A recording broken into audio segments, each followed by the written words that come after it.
Bonjour et bienvenue. La Fondation Ébusé Auguste Escoffier et son institut Joseph Donon, en partenariat avec les Auguste Escoffier School of Culinary Arts USA, vous propose une recette tirée du guide culinaire. Amusez-vous et bon appétit.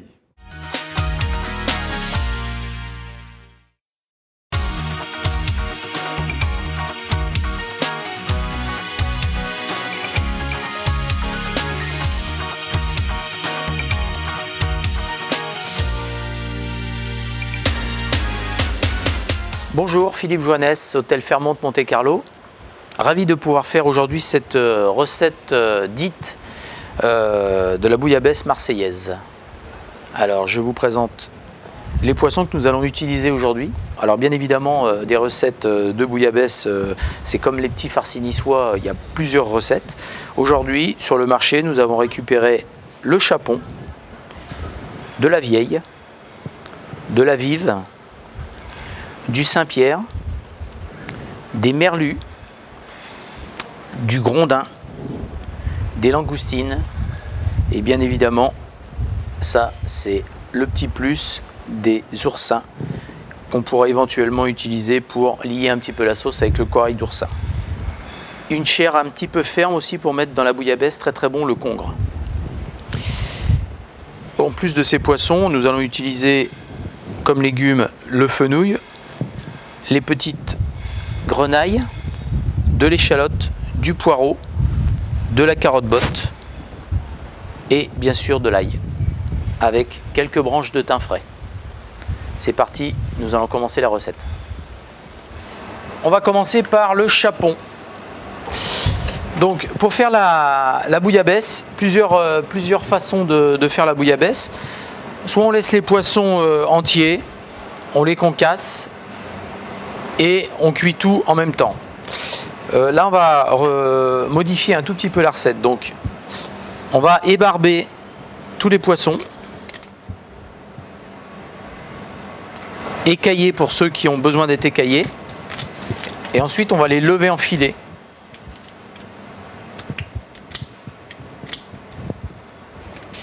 On va tout garder pour mettre dans le fond de bouillabaisse.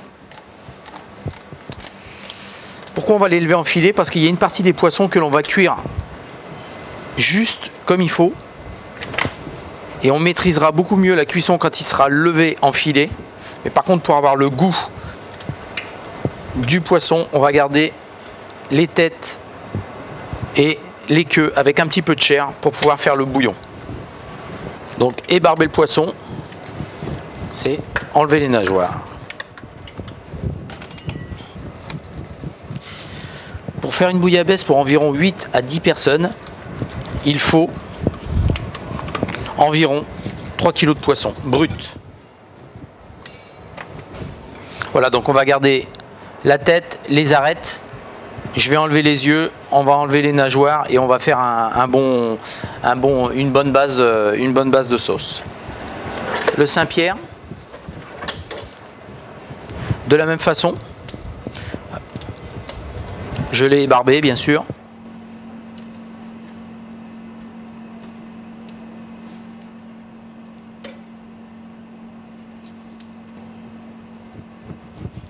On garde toutes les petites parures de poisson qui vont être très bonnes pour pouvoir réaliser le fond.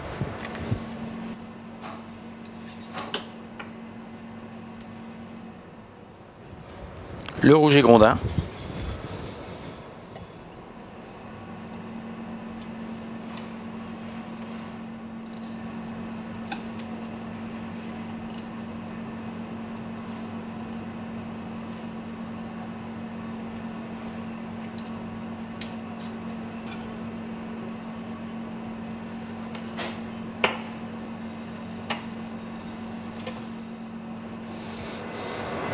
Alors on garde toute la peau sur les poissons, hein. Tous ces poissons sont des poissons où on garde la peau, hormis le Saint-Pierre où je vais l'enlever puisque la peau est un peu plus ferme. Okay. Les petits poissons, ça peut être des petits rougets grondins ou de la petite vive ou de la petite viève. Ça s'appelle les petits poissons friture. Ceux-là, on va les laisser entiers. On va juste les couper en tronçons et on va les laisser dans la dans la bouillabaisse.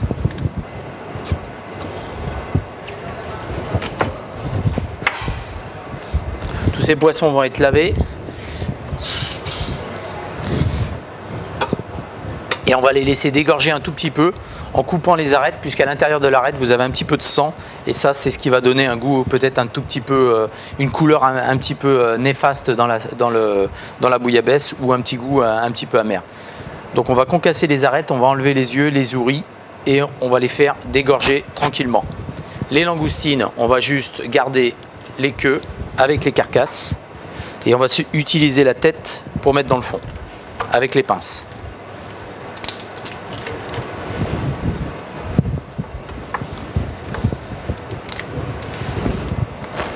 Voilà, donc les poissons ont été levés, nettoyés.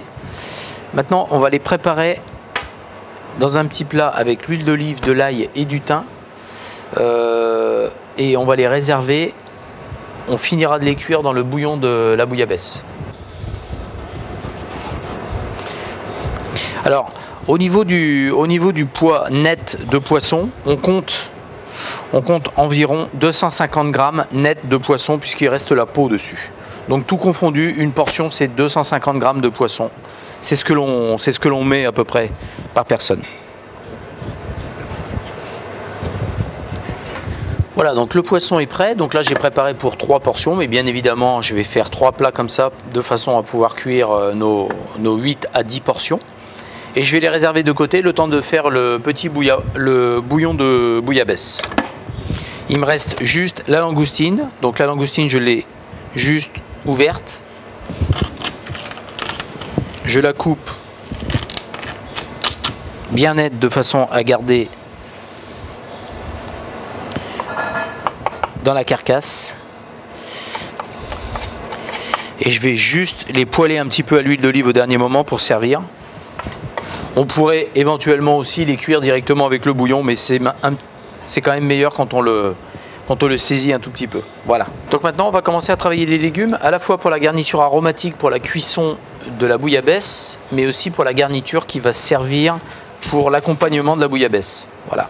Donc on a les petites carottes fan, carottes bottes plutôt, pas des mini carottes, épluchées tout simplement. On va garder une partie que l'on va cuire en papillote et l'autre partie que l'on va mettre dans la garniture aromatique. Alors, la recette de la bouillabaisse, c'est ce que je disais un tout petit peu, c'est comme la bouillabaisse, c'est comme les petits farcis niçois. Il y a beaucoup de recettes ou même les barbadjans monégasques. Chaque famille a sa recette, et c'est vrai que la vraie recette aujourd'hui, il y a toujours des discours autour de la vraie ou la mauvaise recette. Je crois que la meilleure recette, c'est celle qui finit bonne et bien assaisonnée et bien chaude. Pourquoi je dis ça? Parce que c'est vrai que dans la recette de la bouillabaisse, il n'y a pas de carotte en principe. On voit rarement de la carotte dans la bouillabaisse. Moi je trouve que le sucre et la façon dont on va le cuire en papillote apportent un petit côté un peu... les carottes font ressortir un peu les sucres de l'ensemble des légumes. Donc j'en mets très peu dans la cuisson de la bouillabaisse. Par contre je les cuis en papillote pour donner ce petit côté un peu caramélisé qui va très bien avec le poisson qui va être cuit au dernier moment.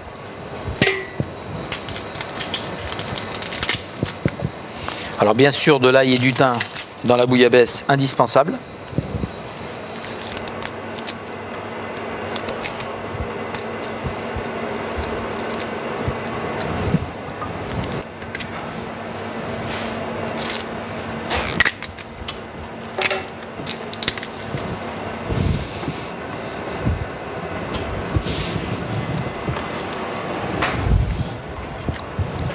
Et les poireaux.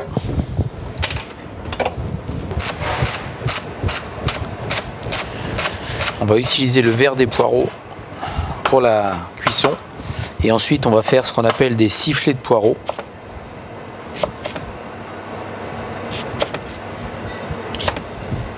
Que l'on cuira à l'anglaise, eau et gros sel.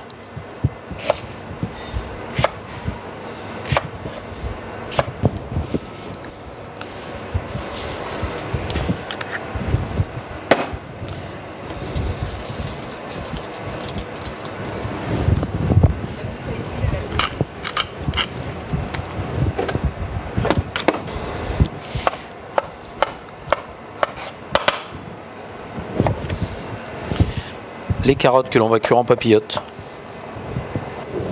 Voilà, on garde juste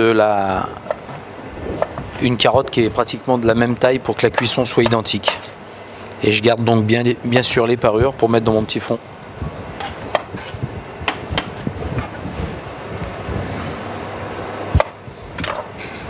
Une gousse d'ail, petite branche de thym. J'ai mis l'huile d'olive, le sel, le poivre. Je rajoute un tout petit peu d'huile d'olive dessus.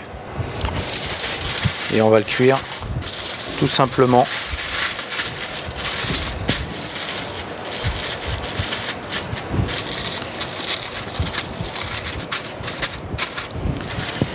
En papillote.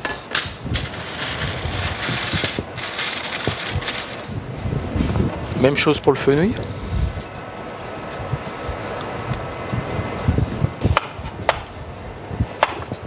Et à la différence que sur le fenouil, on va juste rajouter une petite écorce de citron. Donc on va mettre notre papillote à cuire au four pendant à peu près 1 heure à 180-200 degrés. Ça va cuire vraiment, on va dire en vapeur sèche. On va garder tout le goût du produit. Alors, on va mettre le poireau à cuire à l'anglaise. Donc eau, sel. Et on met le poireau à cuire tout doucement. Pendant ce temps-là, je vais commencer à éplucher les pommes de terre grenaille pour les cuire avec un petit peu de safran. Pistil de safran. Gros sel.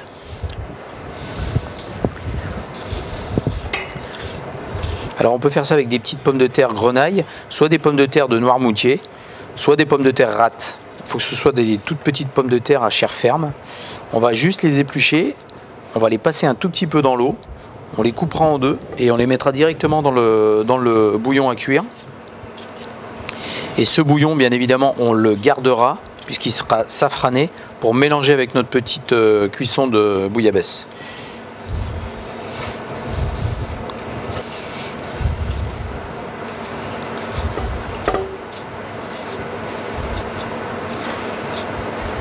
On va laver légèrement les pommes de terre.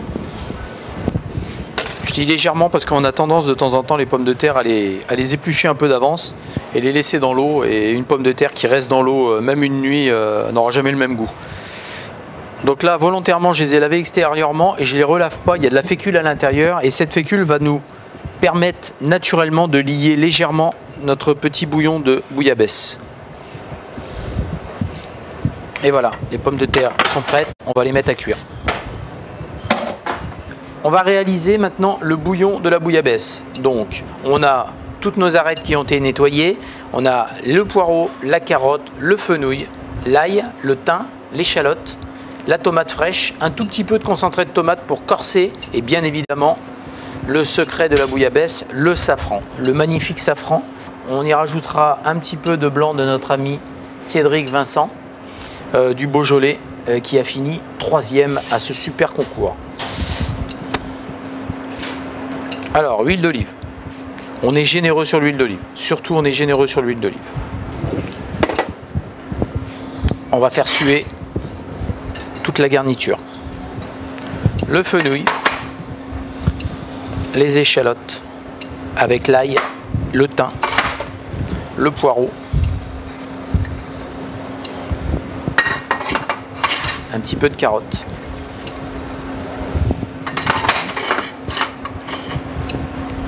On assaisonne toujours le départ de la cuisson. Toujours mettre l'assaisonnement au départ d'une cuisson. Ça sera nettement mieux assaisonné que si on a juste à faire une petite correction de fin de recette. Alors on fait suer gentiment. En fait, c'est suer la garniture aromatique, que ce soit pour de la viande ou du poisson. C'est vraiment le faire tout doucement, sans coloration. C'est juste pour enlever toute l'humidité qu'il y a dans les légumes et garder tous les sucres des légumes.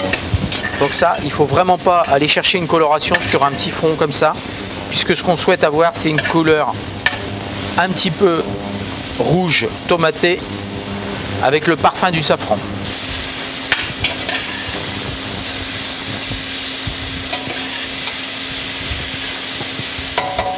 On y rajoute donc les têtes. En fait, tous les parures de poissons, toutes les arêtes et nos petits poissons qu'on a laissés entiers, les petits poissons appelés fritures.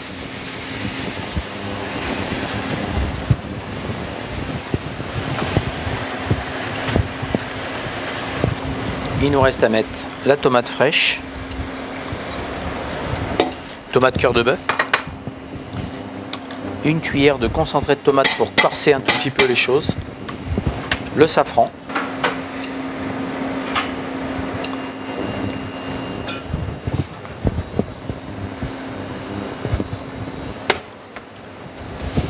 ensuite on va déglacer au vin blanc et ce bouillon, ce qui est très important, c'est que ça cuise très rapidement à gros bouillon. Ça va donner un côté un peu trouble et c'est ce qui va lier la bouillabaisse. Donc une bouillabaisse doit cuire maximum entre 15 et 25 minutes.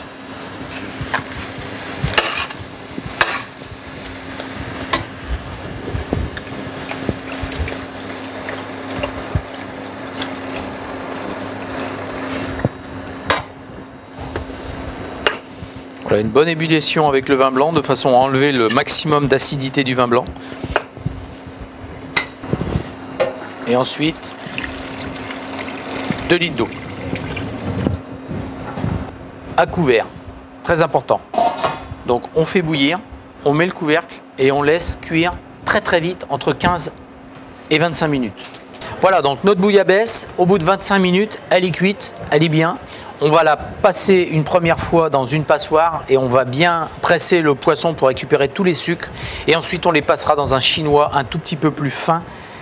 On terminera l'assaisonnement, la cuisson et on rajoutera bien évidemment ce qu'il faut ne pas oublier dans la bouillabaisse marseillaise, un petit peu de pastis.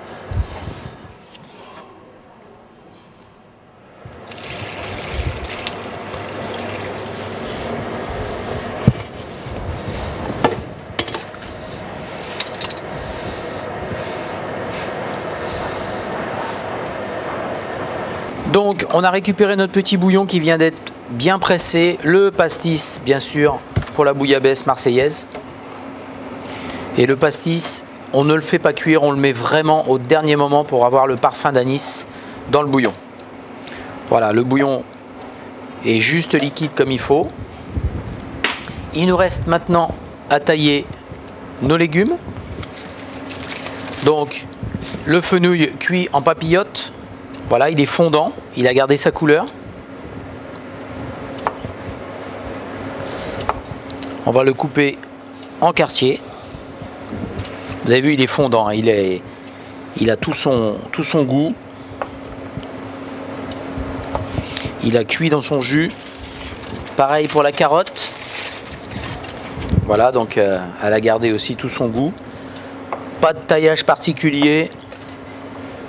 Ce qui nous intéresse, c'est avoir ce goût prononcé. On va maintenant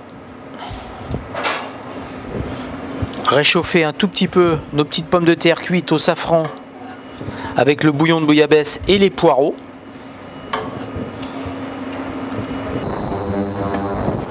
Juste une petite ébullition. Et on va terminer de cuire nos poissons avec ce bouillon de bouillabaisse bien corsé, réassaisonné.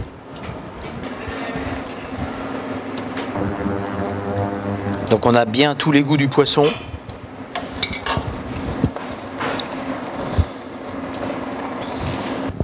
Bien mettre de l'huile d'olive au fond du plat de façon à ce que ça n'attache pas. Donc le poireau, on a effeuillé complètement le poireau et ça on va l'utiliser pour chemiser.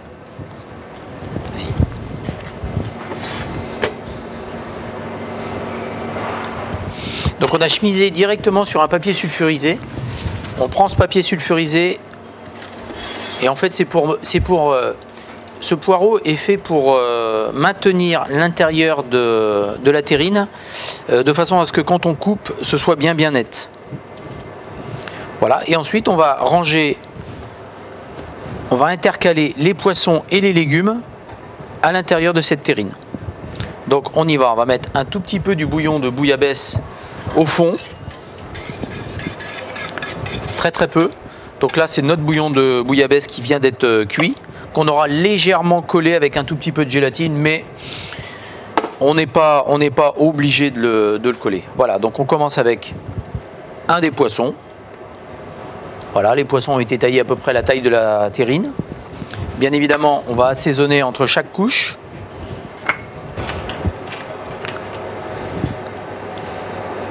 Une rangée de pommes de terre d'un côté. Quelques fenouilles en face.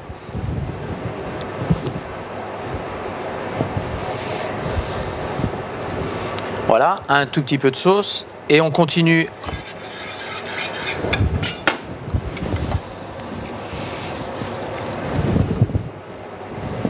Petite feuille de basilic.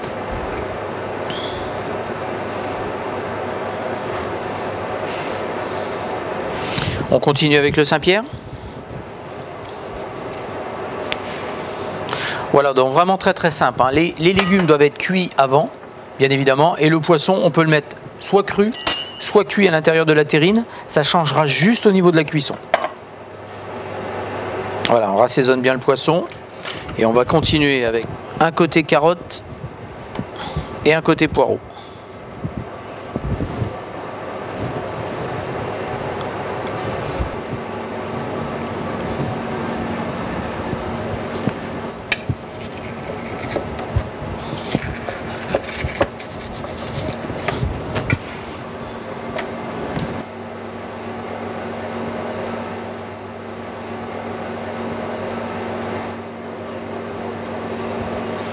Voilà, donc on a fini avec la vive.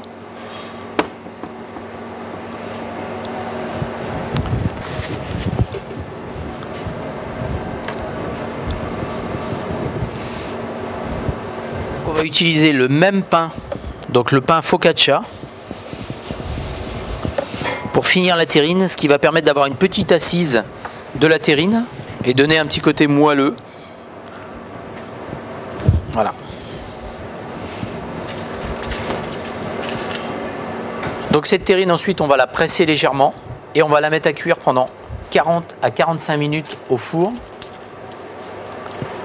au bain-marie à 180 degrés. Ensuite, on la fera refroidir et on pourra la déguster soit avec une petite aïoli, soit avec une petite rouille, soit avec quelques petits condiments le lendemain pour l'apéritif avec le pastis, bien évidemment. Voilà, donc cuisson de la terrine, elle est terminée. On a mis le papier sulfurisé, on va la presser avec du papier film.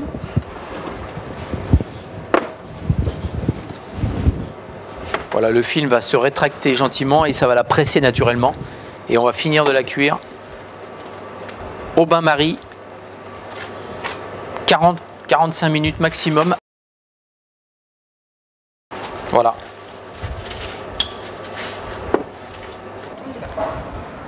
Simon Ganache, ta petite terrine, elle me paraît bien. Voilà, avec les restes, on a fait quelque chose qui, à mon avis,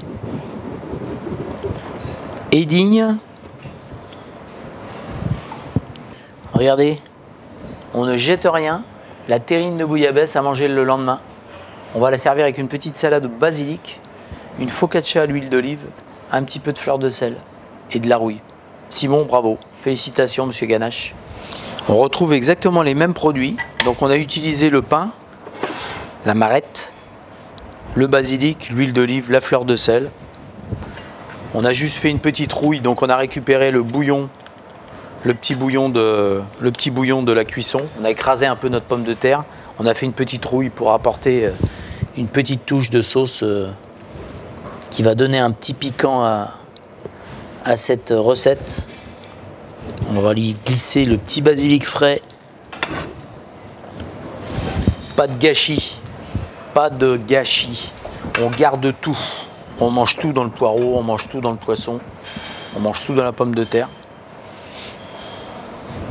Petite fleur de sel, un petit peu d'huile d'olive dessus. On a quand même un défaut sur la Côte d'Azur, c'est qu'on adore l'huile d'olive. Je ne sais pas si c'est un défaut ou une qualité.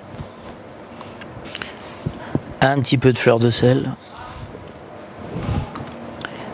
Une petite croustille de pain. Bravo Simon pour cette magnifique idée. Et bon appétit. Ou bonne continuation plutôt.